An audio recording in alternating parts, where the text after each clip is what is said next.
La cérémonie marque la reconnaissance des efforts fournis par ces personnes vivant avec un handicap. Ils sont 16 personnes handicapées à vaincre les préjugés pour gagner le pari de réussir leur examen scolaire pour les uns et l'intégration à la fonction publique pour les autres.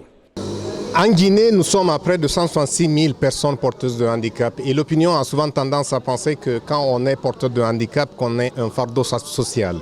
Le ministère va à l'encontre de tels préjugés conformément à ses engagements inscrits au niveau de la Convention internationale des droits des personnes handicapées et c'est ce qui nous a conduit à célébrer aujourd'hui 13 candidats qui ont été admis aux différents examens scolaires, à 3 candidats qui ont pu accéder à la fonction publique.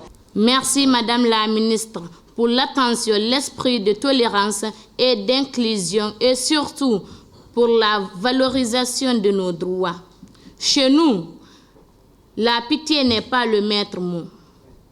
Ce que nous sollicitons, c'est la promotion des droits dans leur globalité et surtout l'application des droits spécifiques qui nous reviennent.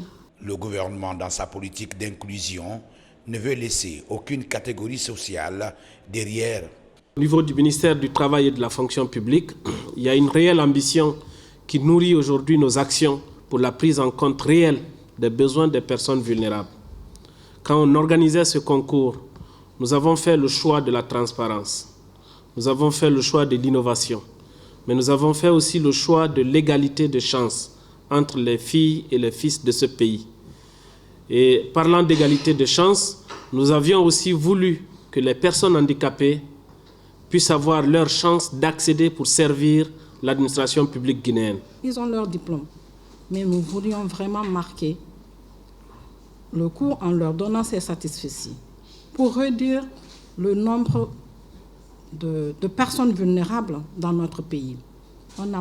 Les gens pensent que le handicap dans notre pays, c'est synonyme de mendicité.